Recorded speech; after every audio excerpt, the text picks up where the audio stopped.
ជំរាបសួរលោកគ្រូអ្នកគ្រូនាងខ្ញុំឈ្មោះសោមសៀវអ៊ីងមកពីថ្នាក់ទី 12A នៃវិទ្យាល័យសេរីសុភ័ណ្ឌថ្ងៃនេះខ្ញុំនឹងលើកយកមុខវិជ្ជាភូមិវិទ្យាមកបកស្រាយបង្រៀនដល់លោកគ្រូជីសុធីនៅជំពូកទី 1 លក្ខខណ្ឌសង្គមនៃមេរៀនទី 1 ដែលនិយាយអំពីទម្រង់វិទ្យាសាស្ត្រកម្ពុជាគេលើកសំណួរមកមួយថាតើទម្រង់វិទ្យាសាស្ត្រកម្ពុជាមានអ្វីខ្លះហើយវាប្រែប្រួលទៅតាមអ្វីទម្រង់វិទ្យាសាស្ត្រកម្ពុជាចែកចេញជា6ចំណុចទី 1 និយាយទៅលើដងស្ថិរប្រជាជនដងស្ថិរប្រជាជនគឺជាចំនួនប្រជាជនក្នុងផ្ទៃដី1គីឡូម៉ែត្រការ៉េដែលយកផលធៀបរវាងប្រជាជននិងផ្ទៃដី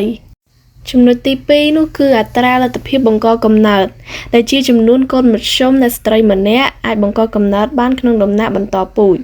ចន្លោះ15ទៅ44ឆ្នាំ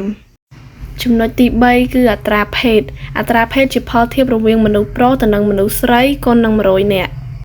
ចំណុចទី 4 និយាយទៅលើទម្រង់តាមភេទនិងអាយុដែលគេសិក្សាពីទម្រង់មនុស្សចាស់និងទម្រង់កូនក្មេងចំណុចទី 5 ប្រជាជនទីប្រជុំជនប្រជាជនជនបទគឺអតុល្យភាពរវាងប្រជាជនទីប្រជុំជននិងប្រជាជនជនបទនិងចំណុចចុងក្រោយនិយាយទៅលើប្រជាជនសកម្មនិងក្រុមទុនខ្សោយដែលគេសិក្សាអំពីចំនួនប្រជាជនដែលធ្វើការបាននិងមិនអាចធ្វើការបាននៅក្នុងវិស័យសេដ្ឋកិច្ចហើយចំណែកទម្រង់វិទ្យាសាស្ត្រវិញប្រែប្រួលទៅតាមសេដ្ឋកិច្ចនយោបាយស្ថានភាពសង្គមវប្បធម៌កម្រិតអភិវឌ្ឍផ្នែកវិទ្យាសាស្ត្រនិងផ្សេងទៀត